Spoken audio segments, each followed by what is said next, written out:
On a quiet street in a small Long Island town stands a house with a story so infamous it has blurred the line between history and horror. Some say it's cursed, others call it a hoax, but for nearly half a century the Amityville house has captured the world's imagination, a modern ghost story with roots in real tragedy and whispers that echo like an ancient legend. Before it became a headline, before it was a movie set, Amityville was the kind of place people moved to escape the chaos of New York City. Tree-lined streets, friendly neighbors, and the quiet lap of the Great South Bay against the shore. The house at 112 Ocean Avenue was built in 1927. A Dutch colonial with distinctive quarter-moon windows that gave it an almost watchful expression. For decades, it was just another home in a peaceful community. But like all great legends, peace never lasts. November 13th, 1974. At 6:30 p.m., a 23-year-old man named Ronald DeFeo Jr. burst into Henry's Bar, just a short walk from his family's home. He was frantic, shouting that his mother and father had been shot. Police arrived at 112 Ocean Avenue to find a scene that would shake Amityville forever. 6 members of the DeFeo family, Ronald Sr., Louise, and their 4 children, were found murdered in their beds. Each had been shot with a .35 caliber Marlin rifle. There were no signs of a struggle. No neighbors reported hearing the gunfire. Theories began to form immediately. How could 6 people be killed in their sleep without waking each other? Why had no one in the surrounding houses heard the shots? Ronald Jr., known as Butch, was arrested and later confessed, though his story changed over time. Sometimes he claimed to have acted alone. Other times he hinted at supernatural forces. One version, that strange voices in the house urged him to kill. And with that, the seeds of the Amityville haunting were planted. A year later, in December 1975, George and Kathy Lutz moved into the house with Kathy's 3 children. They bought it for just $80,000, a bargain for such a large waterfront home, though it came with a dark history.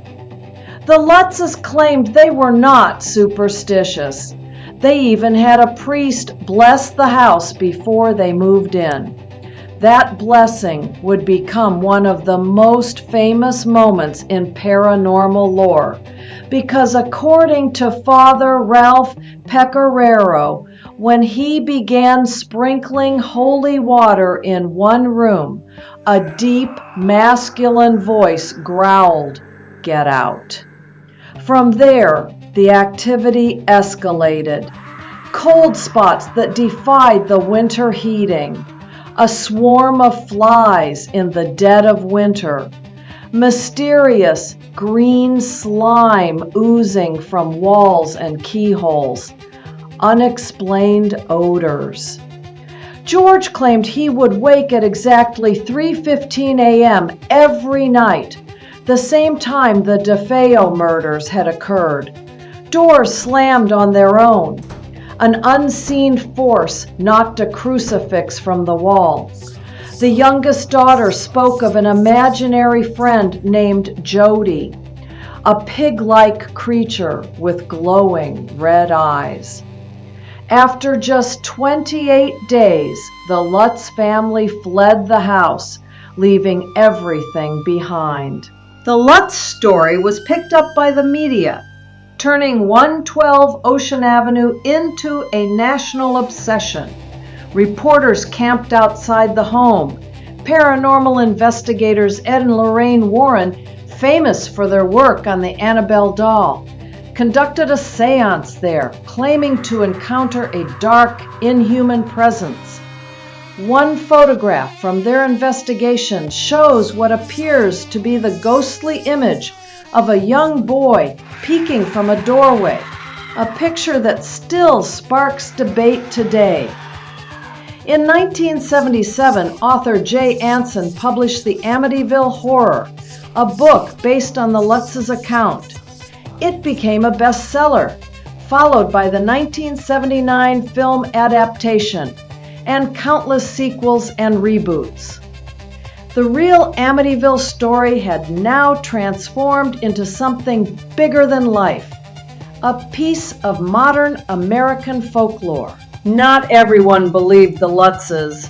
Investigations by journalists and skeptics pointed out inconsistencies in their timeline, and some accused them of fabricating the story for profit. But here's the strange thing about ghost stories. Even when they're debunked, they don't disappear. They evolve. They take root in our imaginations. In folklore, certain houses are said to absorb the energy of tragedy, becoming what some cultures call hungry places, feeding on fear and retelling their own stories through whoever lives there. The Amityville house, whether haunted or not, became exactly that. Over the years, new owners have lived at 112 Ocean Avenue without reporting strange phenomena. The quarter moon windows have been replaced, and the address has been changed to deter tourists. Yet, visitors still drive by, drawn to its dark reputation. The Amityville legend has become less about one family's story and more about the way tragedy, fear, and imagination can create something that lasts for generations. So, is the Amityville house truly haunted, or is it a perfect storm, a real-life crime, a new family's strange experiences, and a culture ready for a new ghost story? In the end, perhaps it doesn't matter, because like the best myths, the story has taken on a life of its own, one that still keeps us looking over our shoulders when we hear a creak in the dark. Thank you for joining me on this journey into one of America's most famous haunted legends. If you enjoyed exploring the mystery of Amityville, don't let the story end here. Hit that like button so I know you want more haunted history. Drop a comment and tell me, do you believe the house is truly haunted, or is it just a perfect storm of fear and folklore? And when you're ready for your next chilling adventure, check out my other videos on legendary hauntings and mythological mysteries. I've linked some for you right here on the screen. Until next time, keep your lights on and your curiosity alive.